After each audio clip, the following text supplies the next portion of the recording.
But if I bend on the lines, you can see that bottom fabric there. Today I want to talk about the technique of chenilling a fabric or chenilling a fabric panel. I was first turned on to this idea by my sister Janet. Thanks, Janet. So I wondered, when you see people chenilling their fabric panels, they're getting 4 identical panels. There's one image on it, and they cut through it and blah, blah, blah, and they wash it, and it's a beautiful, soft finish, and you can still see that image.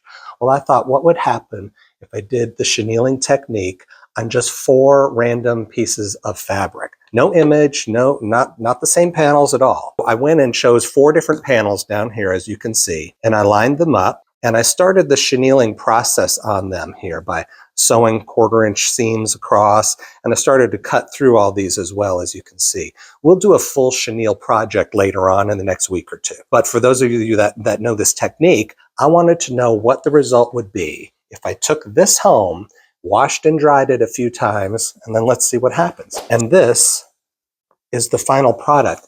If you can zoom in on that, Alex, it is so beautiful. Now you can see the different patterns that I used originally, and you can tell it's been washed and dried several times. What I found is it's going to take a mix of all these colors, and it's going to showcase the best on the top.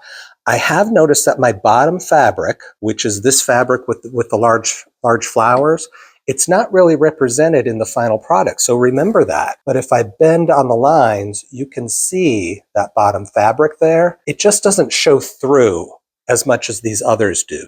But I love what these others did so much that I thought, wow, we've all got fabric in our stash that we've held on to for years. It's never quite fit a project or whatever. And I want to grab all of those, stack them up, 4 at a time, and just do some chenille quilt blocks that look like this. They're all going to be different colors, but I think it'd make a really beautiful quilt. And have fun sewing.